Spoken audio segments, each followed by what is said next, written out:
So what is individuation? Carl Jung defined it basically as one's differentiation from the cultural morass. That is, you kind of find yourself, you stand out from the crowd, you become your own person, you grow up. There's also discussions around shadow material, becoming more conscious and becoming whole, even though nobody really knows what wholeness is, but hey, let's go for it anyway. So today I talk with Ron Cecil and Daniel Penner from the podcast Cutting for Sign, and we talk about our own journeys towards this individuation thing. We all share, well, eating disorders, really, and body dysmorphia to some degree, or we did. And, these subjects point directly to our shadow stuff, the things that we really haven't worked out or have worked out partially, and how our journey helped us become more awake, more whole, more of ourselves. At any rate, tune in, and thank you for listening. My name is Benjamin Russack, licensed marriage and family therapist, and this is my podcast, Look, Just Tell Me What to Do. My personal definition of individuation is my ability to self-soothe, to feel safe, to feel whole without the need of others. And I would say in particular, my wife, my children, and those around me that I look to for comfort and for validation. So I think of individuation a little bit more like specific to what Jung recognized. In simple terms, I think of it as the inside and the outside starting to be less separate. And so the contents of the unconscious becoming more conscious, being represented in the outer world. I think of things in just that inner outer world. Sometimes that's just a little simpler way I can think about things because I like to actually create that world through my paintings. Yeah, the archetypes, the shadow, the anima, animus, the ego, the self, capital S, all those parts, that Jung kind of parsed out. Instead of being all inside, they come into the world and are represented without as much conflict or tension. Likewise, transversely, your consciousness going in, your conscious waking self going into that world, and just that separation between the inner and outer kind of breaking down. I like that. Jung talked a lot about integration as a part of the individuation process. I like both of your definitions. The problem with defining wholeness is that as soon as you do it, you don't have it. The great paradox of Jungian theory is that to take a Gnostic approach, and by Gnosticism, I mean to sort of see with an inner light, not work by formulas. The opposite of Gnosticism is orthodoxy. So in every religion, you have an orthodox this and an orthodox that. They follow all the rules. They do all the things. This is exactly how you do it. And it goes all the way back to ancient Judaism, where you had, I think there's this fight between, I think it was called the Sadducees and some other group. Pharisees, and they didn't like each other. And the super Orthodox group, I forget which one it was, called the other ones the smooth things, because they wouldn't take an edge, they wouldn't take a hard line on stuff. And I saw them more as Gnostic. And you see that in the church, when somebody like Martin Luther comes along and says, hey, the Catholic Church is terrible and you guys are all about money, and we're going to strip down, have barren pews, and we're going to create the Protestant church, the protest church, and we're going to reinvent Christianity. And it's sort of, he had for the time, a Gnostic move. And you see Joan of Arc was like that. St. Francis of Assisi was like that. Well, Jesus was like that. Buddha was like that. All the great teachers of the world were most likely Gnostics. And what happens is that people take their teachings, they reimagine them through their own narrow kind of funnel of their consciousness, and it becomes an orthodoxy because they have to follow the steps because they can't comprehend things that are open-ended. So, having all said that, everything that we say today is paradoxically wrong because we're saying it. So, green flag. When I recognized maybe about 10 years ago through reading some of the the Tao Te Ching and Taoism is paradox. A lot of the opposites that we speak in and think in, they end in a paradox that is difficult to hold with our hands, right? And it's always a green flag in any mythology or religion or even a thought when it kind of ends there. I would agree. Yeah, paradox seems to be emblematic of some sort of truth. Yeah, it's really which by definition makes it tough to speak to or speak about or hold. Well, I think most realities, if there is a reality that is in any way set, it's beyond our comprehension. You ever look at a bunch of flies in a room sort of buzzing around in kind of a vague sort of mass? They seem to be kind of involved with each other, but it's not really clear what they're doing. Like they're as unaware of us as we are of them. And it's to understand, I think the larger reality would be for us to understand what they're doing and for them to understand what we're doing. Like that's how separate, that's how far away we are consciously, I think, from knowing anything real. Well, it's probably a bunch of scientists they say that the universe is not only weirder than we think, it's weirder than we can think. I would say that paradox is indicative of a larger structure, kind of like if there was this is a weird analogy, but if there was a gear that was so large you didn't know it was a gear, but it was part of a larger system, you could just see, say, one wall of it. Paradox would be emblematic of that little bit of the gear that you can see. And you know you're kind of touching the main structure, the big structure of God or whatever, if you've got your hand on a paradox. Can you say that one more time as to how that relates to the gear? Well, let's say a fly lands on a human. A fly has no concept. I don't know what a fly has concept of, but I would say that the fly has as good a chance of understanding what it's actually landed upon as we do of understanding reality on the larger, deeper God level scale. And that you know you've kind of brushed up against the real reality, if there is such a thing, when you run into a paradox, that you're seeing just the bare edge of it. And that the gear is kind of like that there's this gear system of reality, and that the gears are so huge we don't even know it's a system. We don't even know it's a structure. Basically, I could sum it up as paradox is part of a larger structure, and the only part of it that we can barely understand is the paradox.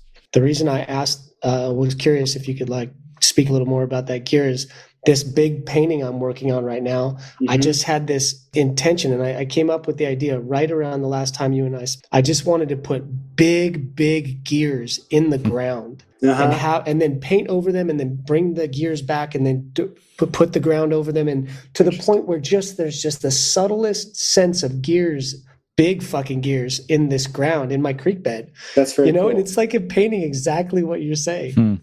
Anyway, to sort of go back to the individuation question, when someone is an infant, they're all ego. They're narcissists by default. Their parents and everything they see is a part of their identity, if that makes sense. They're super inflated.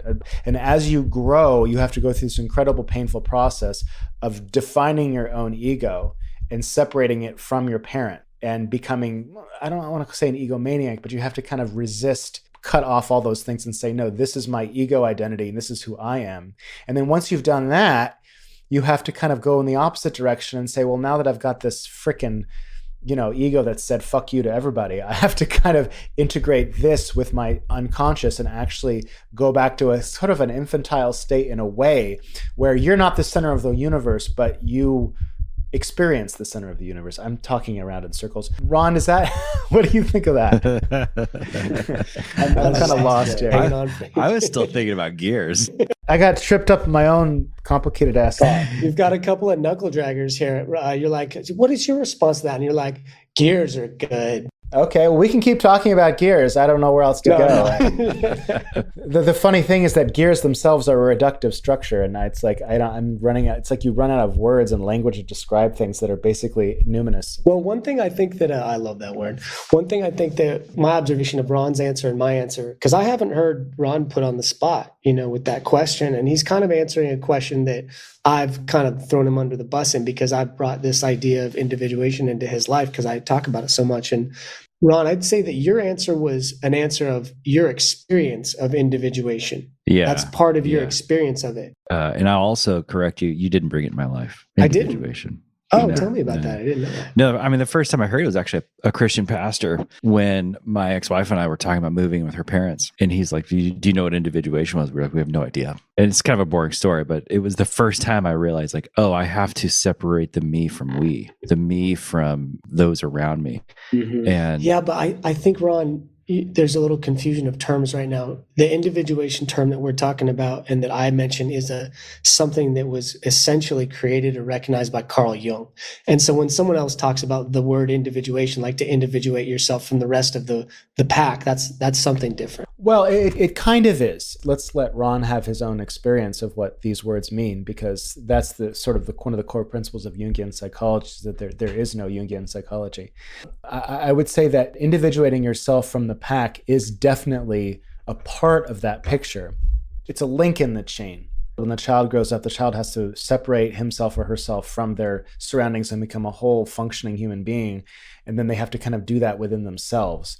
Also, in traditional family systems work and in a lot of psychology, Ron's definition is the definition. What I'm more interested in is, what are some moments in your lives, each of you, where you felt like you had an individuating moment? So Ron, I'm going to start with you. What are some moments in your life where you're like, wow, I'm starting to feel this break? The first time that someone asked me what kind of man I wanted to be, I was probably 20 years old, had been asked to be a student spiritual leader at my university. So I suddenly had several hundred other students who I would meet with once a week to talk about spiritual matters. And before I got that role, I was asked by the guy who led that program what kind of man I wanted to be. And before I could even formulate an idea, something inside me blurted out with tears and a lot of emotion, I don't want to be like my dad.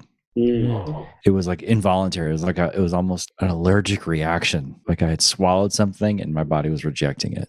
That's so interesting. And then I was embarrassed that I was doing that I was crying. And this guy, he's at his desk. He leans back, opens the top drawer, pulls out a couple of Dairy Queen napkins and just like haphazardly tosses them across the desk.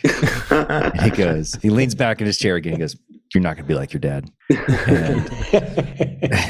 And I was like so calmed by that experience as I'm blowing my nose into Dairy Queen napkins. That's nice. Years and years later, I had got married, got a divorce, got remarried, been married for 10-ish years. And my wife and I going through a lot of hard stuff. I had decided in my teens and 20s that in order for me to be different than my father, who had been married and divorced a bunch of times, and my mother had too, that in order to be unlike them, I had to be in a marriage that survived. And the fear and guilt and shame I felt around having already had a divorce by my mid-20s. And then about 3 years ago, thinking I was about to go through another one, really having this experience of going like, actually, that might be the healthiest thing for me. And releasing the need for that as like an identifier, and releasing the need for that kind of shame or guilt I had around it, and really recognizing like this might actually be the most healthy possible thing I could do, is to get out of this relationship and to recognize within myself how much I had used other people around me to have an identity, and how much of my own identity I had kept in the dark and not allowed to come to the surface. And then I didn't need a wife to do that.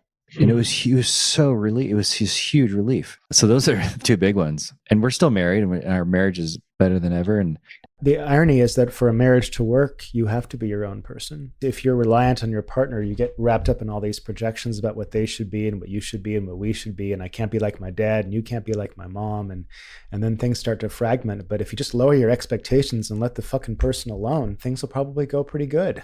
But you got to let go of control. And so, Ron, do you think that there's one of those places in your life now? Yeah, I'm in that process right now in a 12-step program called Under Earners Anonymous. And that is a place where I have suffered from what that program calls underbeing, the fear of being seen, the fear of letting all of my parts be seen. And the way that plays out is sabotaging career over and over again, the management of my money over and over again. And I've been in the program for about 5 months now. I've had to kind of have those, if I don't really begin to take control over these behaviors that feel completely out of my control, my life will continue to be unmanageable around my career and around taking care of myself, my family. And as you know, Daniel, like I'm in the middle of like a very big move that will change my life professionally dramatically. And I can feel parts of myself want to sabotage that every day. Oh, wow. What's the move? I'm not going to say yet because Okay. I've got some steps that I need to jump through first. So the individuation piece here is, if there's something within you that's, I guess you've probably heard of The Big Leap, by Gay Hendricks. We had him on the show. Cool guy. So an aspect of individuation would be integrating the part of you that is your upper limit problem, like getting to know that part of yourself, digesting it and processing it. And in that sense, that's a move towards wholeness. So individuation is about integrating the disabused parts of yourself, the shadow aspect of yourself. Disabused? disabused, the things that's been pushed out and kind of like, no, that's no good. And it can also be good parts of yourself too. So there's something called the golden shadow, or the parts of yourself that you actually love, but you can't own because it's too much. And that can also be an upper limit issue. So you have some delicious work to do. The funny thing here is that the process of moving into that new stage of your life without sabotaging it in an extroverted sense will have an introverted effect because you'll be forced to confront some really difficult shit. On the other hand, someone can do an introverted process, do some therapy, take some psychedelics, which I don't necessarily recommend, but whatever it is, and integrate that part of yourself, and all of a sudden the career move becomes very easy. So in other words, the individuation process can happen from both ends, which is why something as basic as exposure therapy, like if someone has a phobia of spiders, exposing them to like, here's a picture of a spider, okay, here's a cage with a smart spider in it. That can be an individuating experience because whatever a spider represents to that person, they are confronting it, even if they don't know they are, because they see the spider and they have fear. And do you follow where I'm going with this? Totally. So, Daniel, do you want to share some of your individuating experiences? Yeah, I mean, first, I did want to ask, is there a positive version of exposure therapy where you like slowly expose yourself to your golden shadow stuff? Yes, sort of. I'm a firm believer that transformation is almost always painful. My old therapist, Seymour, said, if it doesn't hurt, it isn't true. Like, I always wanted to move to San Francisco, the city of my birth, and I was languishing in Marin County. I know Sam hates it when I criticize Marin because he wants all of his friends to move there, but I just can't stand the place, or at least I couldn't in my 30s. And then I got this job offer in the city, and I kind of didn't want to take it because I was comfortable in my job in Marin, which I hated, and I was like, it just felt uncomfortable. Just the move felt uncomfortable, even though it's something that I wanted. So even though that was a good thing, it was still scary. So whenever something is truly transformative, there is 1000% of the time going to be an element of fear. Like a golden shadow exercise, for instance, is to think of someone you admire. Like I admire Muhammad Ali, and Muhammad Ali is a poet and he's a fighter, and I'm a black belt Brazilian Jiu-Jitsu and I like to write. I'm not saying I'm Muhammad Ali. I'm just saying that I have a trouble owning that I write and that I'm quote unquote a poet. I hate saying that because I don't believe it, but I can't even own it right now. I can't even say, yes, I'm a writer. It's like, what the fuck is this? Yeah. And if you, that was great. We're seeing it in live time. Yeah. Fuck you. So you guys can do that and think about, let's do it real quick. So Ron, Daniel, who's someone you admire in this world? I admire, I can't think of one right now. No? They're all too embarrassing. Oh, come on, dude. I'm serious. I don't want to say that's the one it. you got to say. He's allowed not to say it if he doesn't want to. They're just people that fair. you would like roll your eyes about. Well, I admire Selena Gomez, so I just did that. So Quentin Tarantino. Okay, what's wrong with that? He's a fucking genius. What do you admire about him? He checks the boxes of being cool, of being really loquacious. He can speak really well. He can check that box of introverted, get down to business, and create something with just you and the page. And I love that. Oh, kind of like an artist, like a painter, somebody who creates oil paintings with gears in them.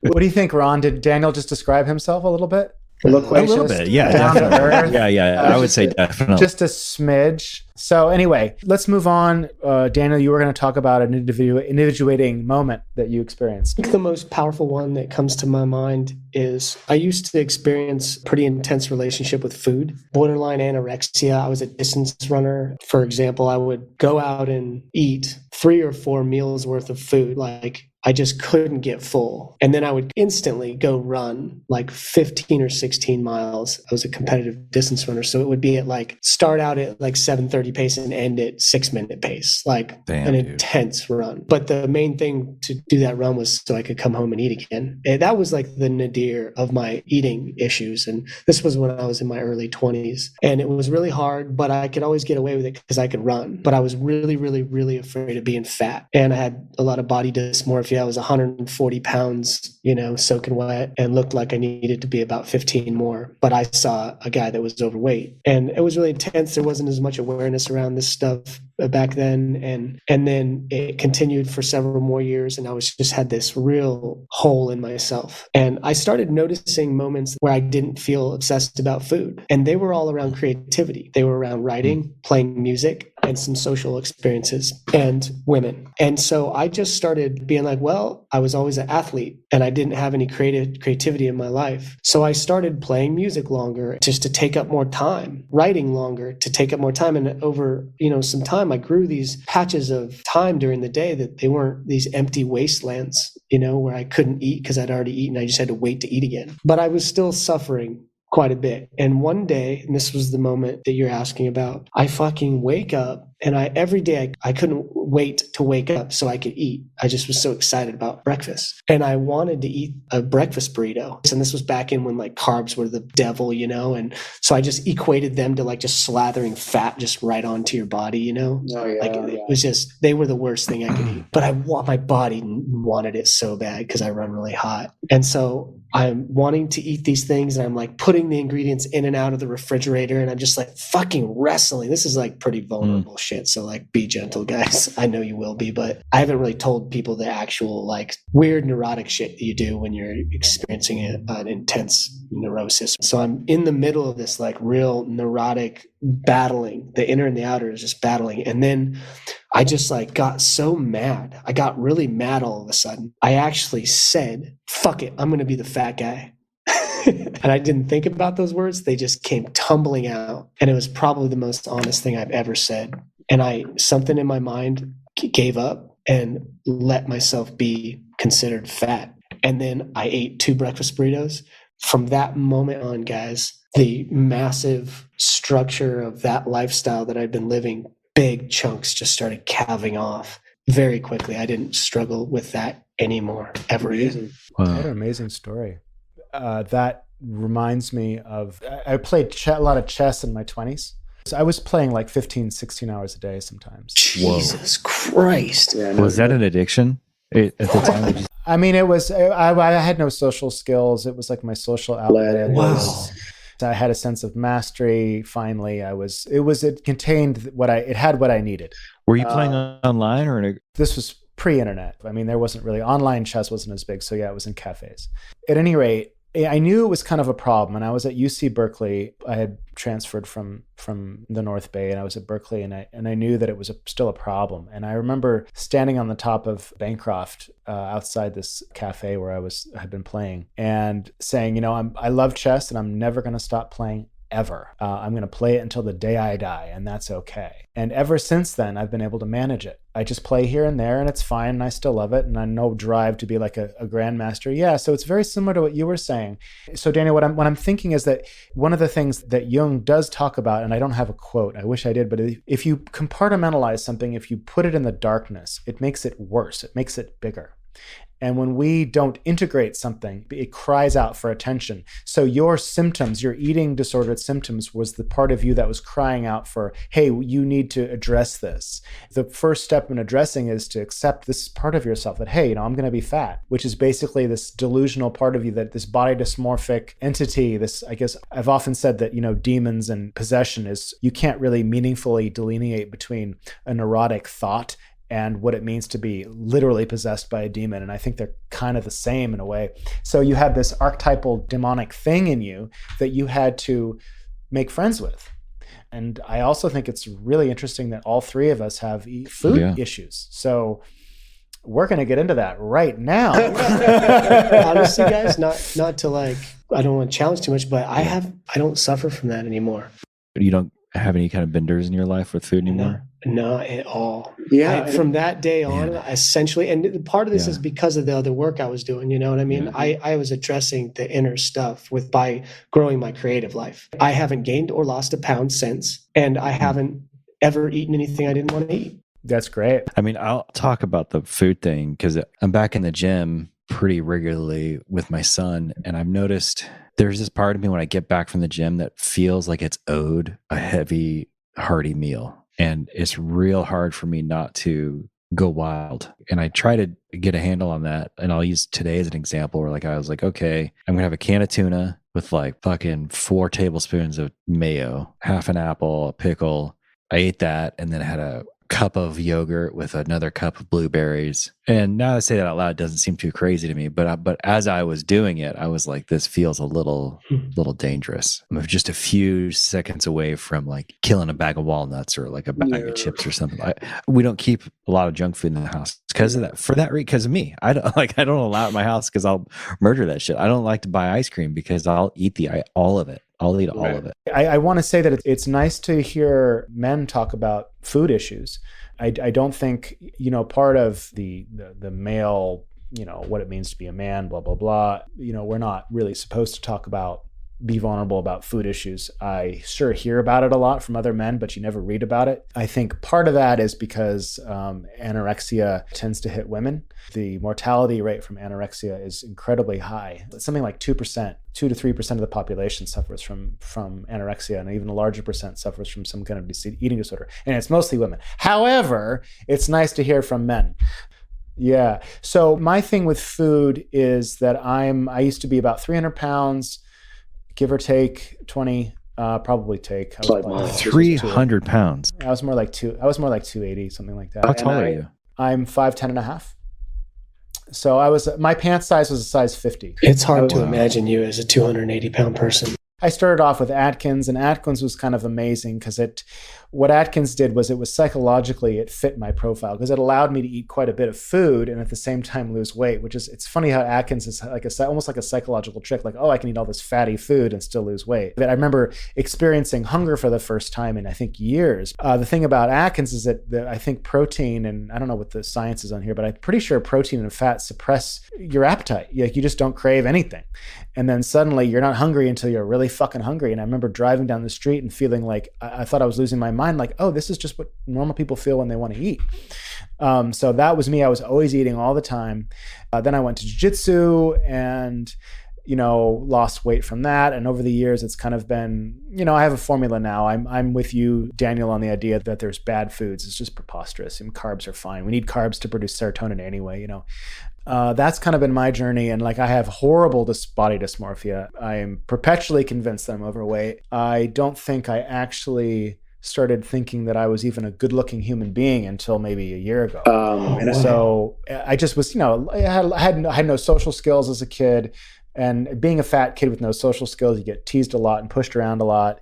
And I was loud and bombastic and fat and no social skills. And believe me, I was the center of a lot of ire. Oh, I didn't know you were also loud. That's fun. Well, I was just kind of like I was just an obnoxious little shithead, and that's what that was, and that's okay. So here I am now with still some serious social stuff. I say binge eating is still very much a part of my life. I can feel my head planning dinner right now because I know I had a light breakfast, and so I know that I can eat a lot for dinner, and like, what am I going to do about that? Woo-wee! So, as I was listening to both you talk about, I love chess. I will always play chess. I'm going to play chess the day I die. And then Daniel saying, well, I'm going to be the fat man. I was trying to wonder what that phrase is that I need to own in my life in a way that's totally authentic to me and my experience. I was a cook in a restaurant out of college and thought I was going to, that seemed like a legit career path for me for a while. And I'm really snobby about cooking. I'm a big foodie. I've traveled the world for food, and I cook at home most of the time for my family because I'm mean about it, to be honest. like it's not fun to be in the kitchen with me when I'm cooking. And I fucking eat from the moment I go into the kitchen through dinner. I eat dinner. I eat the leftovers during dinner, and then I'm like eating as I'm cleaning the kitchen. And 100% of the time, I feel gross about it the whole time. I just feel like, ugh, like, what am I doing? So my question to you is like, how do you not be disgusted with yours? Like, how can I like, well, I love you, fat Homer Simpson inside of me. Well, I guess my question is, what's gross about it? That's a good question. What is gross about it? I think what's gross about it is I'm doing it in part in secret. I think there's a part of me that is ashamed of some parts, and so it does it in secret, and the secretness feels gross. Like a few weeks ago, I hadn't picked up a cigarette in fucking 10 years or something, like a long time. And about a month or a half ago, I was like, I'm going to buy a pack of cigarettes. And I smoked a pack of cigarettes, and not a one go, but every time I'd come home after a cigarette, I would feel so nasty. As I'm thinking about it now, I think most of it was just the secretness of it, of having this part of my life that I didn't want other people to see. Even though I walked around public smoking cigarettes, it wasn't like... Can I ask a question on that? Yeah. Do you think that you would feel gross if you weren't coming home and your wife and kids potentially smelling that on you? Is that why cigarettes? You feel gross? Yeah. Yeah. You would feel definitely. Gross even if you came home to a single living situation? Yeah, I would. So do you feel that about food, that people are going to perceive you as gross because they see you inhaling food in your kitchen? I'm sitting in this chair right now and I can feel my belly kind of hang over my belt line. I don't know how much I weigh right now, maybe 180.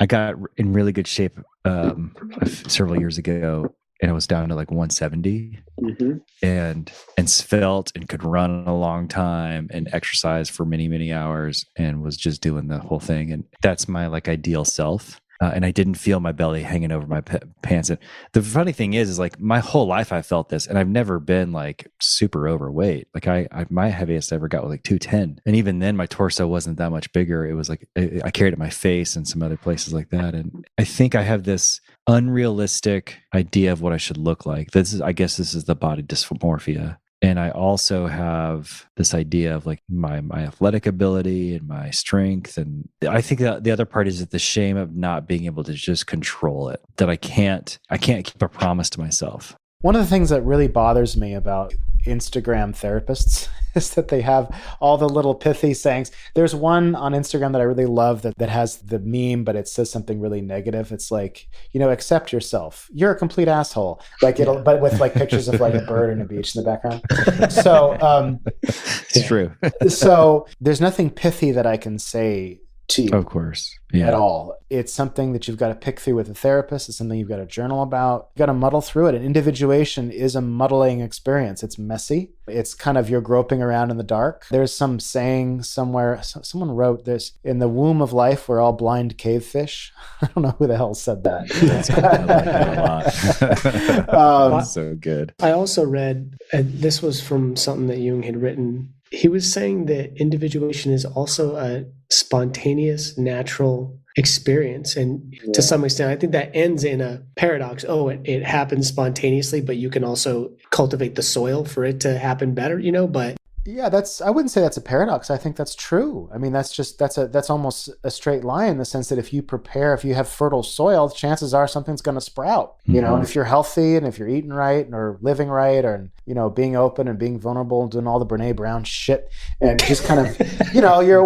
whatever, you're doing that. I can't stand her stuff. She's God damn it, Brene, making us vulnerable all the time. She's too pithy for me, but yeah, I get you. I'm like, anytime something becomes popular, like if there's an archetype for the contrarian, I am that. I'm like, what? You think you have something to say? Fuck you. You're wrong. So maybe, Ron, I get that. Maybe a good question for us to ask ourselves, like, how can we tend the soil better? Instead of like, what's the big question? What's the thing that's going to grow out of the soil? It's like, just take care of the. Yeah, I think that's an excellent. I was laughing when you were like, well, you should journal about it. I was like, I've fucking never talked about food in my journals. Like never. I've always talked about, money and sex and relationships and the other things that feel, more on the nose for me. But food, I've not had a drop to drink. Coming up on 9 years this February. Thank you. It feels really good. It was very, very fucking hard at the beginning. And then it became totally easy. I shouldn't say totally easy. It has become a lot easier than it used to be. And with food, I think because I have to eat every day. And if I don't eat, I get really shaky and I get agitated and it's felt more difficult. Did your relationship with food change when you stopped drinking? Yes, it did. I didn't realize how one compulsion would move somewhere else. I talked, I think, in our previous episode on your podcast about your work with a capital W. And your work is really that part of yourself, like integrating the shadow. That's everybody's work, but everybody's process around that is different. And so for whatever reason, your work, Ron, is in that area. And that's awesome. And that's probably why you don't journal about it, because it's too much. So just start dabbling. I've got a couple podcasts on binge eating with Tracy Benjamin. I don't know if you listen to the first one. Yeah, I would listen to all three if I were you. Cool. Just kind of scramble around in that area. And how do you make fertile ground? You just kind of go for it. My therapist also said, beware of those who know. Mm-hmm. So just don't, like, if someone says, oh, this is how you do it, they're wrong. That's not how you do it. What if Well, I'm being paradoxical now. So like, because here I am saying no. Just you're doing fine. We're having this conversation today. This is part of your work. It's such a challenging one, I think, because you're right, Ron, because you have to eat every day. So it's like if you were required to drink 2 beers every 4 hours and not be an alcoholic. Like Benjamin, what's your work look like around this? Around food? Yeah. Yeah. Well, my work around food is connected to frustration. I took drugs and the drugs told me, the ketamine told me, I did it therapeutically, I don't take drugs recreationally, that I was carrying some frustration, probably sexual, from my parents. I'm saying a lot for this being on a fucking saying this to the world, but fuck it. And food was somehow connected to that expression. That seems like kind of a stretch to me, but that's what the drugs said. I've always felt that food for me was, when I was a kid, that's how I experienced the world. I didn't have good relationships with anyone except maybe my mom. And the only way that I experienced anything good was through eating. So for me, my entire reality, good and bad, was kind of wrapped up in food. So all my sophistication, all my understanding of how to delineate between this and that, and my sort of energy was focused on food. So for me, I think food just carries a lot more power. And so I think the same thing goes for alcoholics. There's a science behind this, that the alcoholic at the party is the one who tends to, as they have more drinks, their energy level goes up. And for the regular, the normie, they kind of get tired and sloppy. And so I think that the alcoholic has a very different experience of alcohol, and that there's this extra meaning. It could be genetic. There's certainly genetic factors involved. But the genetic factors, in other words, what comes behind the thing we can't measure, the thing that we can measure. So we can measure the genetic factors. So do the genetic factors, are they birthed from a sort of a meaning thing? Like we put, for whatever reason, we projected our spiritual stuff onto the substance? I don't know. And so, but the point is that when you stop drinking, you've got to find that darkness, that meaning, that project that has to go on to something. It's whatever that thing is that you're working. The addict is working their shit out. They're externalizing their shit with their substance. So Jung said that neurotic symptoms were the unconscious crying out for healing. He didn't say that exact words. But if you're externalizing something instead of internal, because healing is all about internalizing something, like a consummate one-upper or somebody who's a real shithead to people, they're externalizing internal pain and they're experiencing healing in the moment by being a dick, right? Similarly, an addict or a food person or whatever is experiencing healing in the moment by externalizing their shit. They're not doing the deeper work because they can't for whatever reason. I remember hearing this, and it was a thing about this lake. Was it a lake? Where there was this thing called, I forget what it's called, like where once or twice a year, all the fish and crabs and everything would appear on the shore for some reason, and all the people from the town would come out and they would ring the bells and everyone come out and get like 80 pounds of fish, because everything would wash up on shore all of a sudden.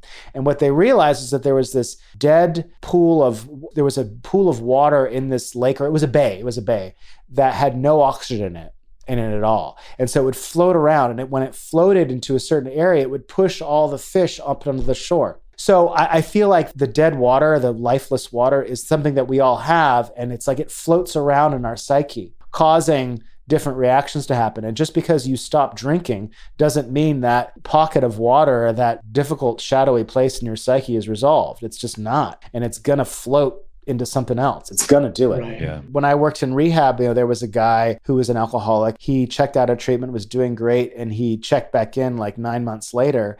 But he was drunk as a skunk, but he looked like he'd put on 30 pounds of muscle. He just looked amazing. And he's like, yeah, I started doing CrossFit to compensate for my alcoholism, and then I tore my rotator cuff and couldn't do CrossFit, so I started drinking again. Like there it all was, And I'm thinking about my own experience with food, and I think doing some work, capital W work around it, is going to be interesting, because it's something I think about every day. I don't give myself the acknowledgement of how much bandwidth it's taken up in my life, but it's a lot of bandwidth. Yeah. are you okay with it never changing? I think I'm going to have to land somewhere between, like, I want to be the fat guy. There's a fat guy that lives inside me, and I have to fucking just let that guy be as fat as he wants to be. There's also an athlete in me that needs to come out and needs a place to live and experience life. And can I recommend jiu-jitsu? Yes, please do. Please You've given jiu-jitsu a few starts and stops, Ron. Actually, Benjamin, once I take this next step in my career and kind of get my feet under me, like jiu-jitsu is like on the horizon. I will say that to Daniel's question earlier about what my work was around food, I think jiu-jitsu also was part of that, because jiu-jitsu is very much about community. Any amount of community is good for any addiction. Can I throw a dream at you? Oh yeah, let's get into some dreams. Yes, you can. Yeah, you sure? No, I'm not sure. I'm questioning it. I'm feeling insecure. Holy shit, a dream.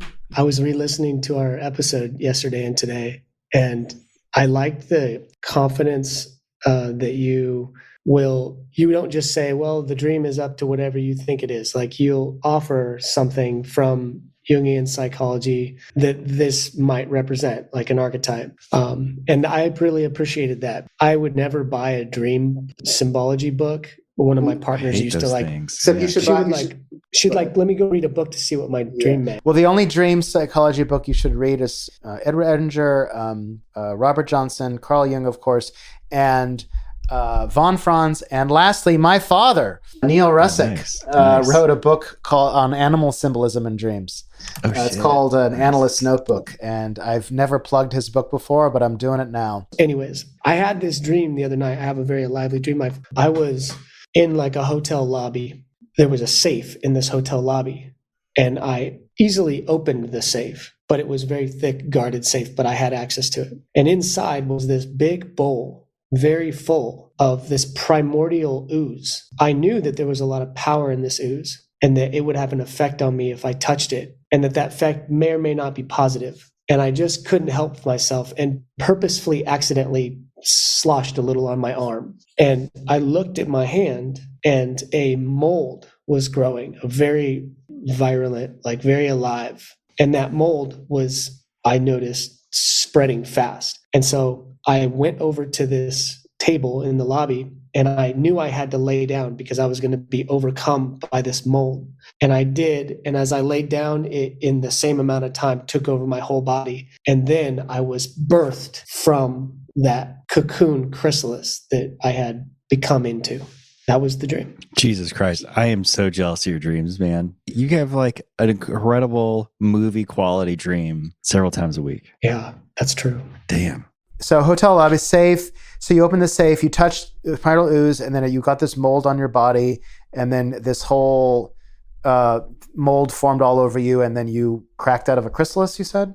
I mean, so this dream is actually really easy. I mean, what's your take on it? Well, I didn't think about it too much. I just thought, oh, this is another experience of I am truly in my future. I'm truly in a present moment where I am living new life. Kind of. So look. So the safe. See, this is what I love. Man. Okay, so there's a hotel room, right? So hotels are things like structures are usually emblematic of the collective, things that are built by man, right? Huh. Generally speaking. Anyway, in this hotel is a safe that is easy to unlock, but it's thick, usually things like that are emblematic of the unconscious. Like if you have a trap door, or there's an attic, or there's a closet, or there's a whatever, it's generally, if there's a thing that's being opened, it's usually a part of oneself. But in this safe is this ooze, and there's this stuff that I was looking up this definition. It's called the prima materia, which is sort of this, it's archetypal. It's like the indeterminate matter viewed as the material cause of the universe. So of all things that all archetypes come from, the basic building blocks of meaning, in a way, right? Of all things from which we arose. And so there's an alchemical, and so you touch that and you come into contact with it. It's basic, right? And you come into contact with it, and this mold grows upon you, and you come in contact with this prima materia, and you are transformed. And I'm pretty sure that there's something super analogous to what happens actually to a caterpillar. I think is actually a fungus that's involved that actually does creep over their body. I feel like I'm probably fucking up the science here, but I would encourage you to read up on prima materia. Just go to any Jungian website, and they'll have a whole bunch of stuff on it. But that's what that ooze is. I'm sure of it. The thing about dreams like that is that you don't know if they're emblematic of something that has happened or is happening, or both. Like, are you? Is there also an experience of it will happen? Yeah, and that's the kind of a paradox too, because we don't know. It's like it almost doesn't matter. Because the thing about dreams is that dreams, the reason that time and space are collapsed in dreams is because time and space are ego constructs. And so they have no real meaning. And so the reason that dreams are difficult to understand sometimes is because they make too much sense, right? They're too clear for us to get. Because our little puny ego can't understand something as basic as removing the thing that we've created, which is time and space. So anyway, it's in the past, it's in the present, it's in the future. It's transformative. I mean, that's a dream about, and the mold is alchemical. So Jung was really into alchemy, and he had all these words for it, like negretto, which is a darkening, and then solutio, which is things become like a slurry, and then there's something, there's a white term like albedo or albiato, which is when things become white. And then there's a word for fire, and then there's a word for connection, which is connuctio. And it's this whole sort of spectrum of alchemical terms. And your dream is that fungus is transformative. It's there's something really chemically reactive that's happening to you. Yeah. And that's a big dream. That's a big. You had a bit. What's called in the parlance of my modality is a big dream. You had a big dream, and congratulations on that big dream. I'm jealous of your big dream. Without being arrogant about it, I have a dream like that multiple times a week. Really? Throughout the years. Well, thanks for listening to that. I was really curious what you'd have to say. Yeah, you lucky. I know, man. Let's all. I have a dream like that maybe twice a year. Yeah, I've never had that dream. I think the biggest dream I've had was, I had a dream when I was much younger about, I was on this big flat plain. It was all rock from as far as you could see. And there was this star in the sky that was like a jewel. Like it was just glowing. It was like a Star of Bethlehem, but it was huge. And it was just this, it was like a Dali-esque landscape with this really brilliant, bright star that was just pulsing. You know? Yeah. What do you think about this one thing that Robert Johnson says, where when he talks about active imagination, he says when he practices active imagination, he doesn't dream as much. I've started to look at my dreams and their amazing and dramatic nature as almost a sign that I'm not being creative in this world. They're all existing inside and they're just wasted, that I need to get those out through art and through creativity. Do you feel like there's value to that thought? Yeah. I mean, when I do a lot of writing, I tend to dream less. You do. Yeah. Yeah. Interesting. Untold stories. Fuck. Yeah, man. That's interesting with you, Daniel, because you do use your imagination quite a bit because of your painting. One of my life challenges that's upmost is to liberate my creative self to the extent that it was meant to be and could be. And that's just taken a long time, guys. I wasn't raised in a creative home, and I've had to recreate and rediscover and discover my creative life and how that works in the world and how that works in the world as an adult. And I know one of my favorite parts of our conversation last time, Benjamin, was you sharing around how creative and imaginative you are. It was really helpful to touch base with that again and listen to our conversation, because I go, oh, Benjamin, he lives that more. Like you'll go to these imaginative places and you'll spend time there to relax your mind or to experience wonder, and it's gold. Yeah, thank you. Is there anything else, guys? How you guys doing over there? Doing good. I think I need to wrap it up. I've got to run an errand. Yeah, I'm hungry. I'm hungry too. I already know what I'm gonna eat. I'm making top ramen. Oh, hell yeah. I'm going to the store. So listen, I got the noodles. I got these low carb noodles that I ordered special, which are not that good, but they're okay. And I'm going to go to the store and get some bok choy and some fucking tofu and some green onions. And I got rice vinegar and soy sauce and all sorts of spices. Good. And I'm going to dump that shit together. And I'm going to make some fucking egg foo young top ramen onion. I was going to say, do you do an egg in there too? I do it all, man. I just go Asian as fuck on that shit. And I really appreciate the time, guys. That was a really cool conversation. Thank you. Likewise. Right. Super fun. All right. Take care. Yeah. See you, Benjamin. Take care. Bye-bye. Bye-bye. Thank you for listening. If you'd like to be a guest on my show or have any questions, please contact me at benjaminrussack@gmail.com or check my website at benjaminrussack.com. Thanks again, and tune in next time.